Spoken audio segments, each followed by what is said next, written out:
Honorable Speaker, I stand well informed by the Honorable Irene Mayaka, but Irene Mayaka must understand that being an old member of this House, when we had the committee of ICT, I am still in that old regime. Now it is a committee, the CII committee. And Honorable Speaker, I've heard what the Honorable Mboko is saying.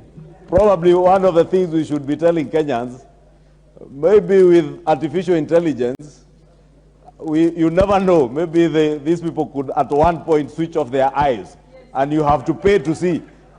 Kenyans must be cautious. So we must caution Kenyans with the technology around the world today, Honorable Speaker.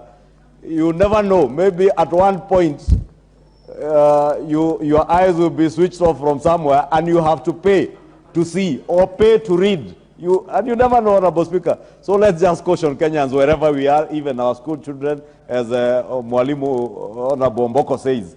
We need to also sensitize our school children.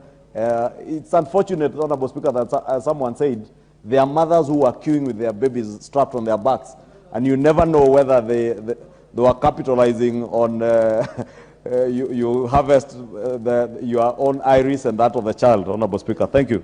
Honorable Majority Leader, in view of what you are saying and what the members have expressed, I direct you to bring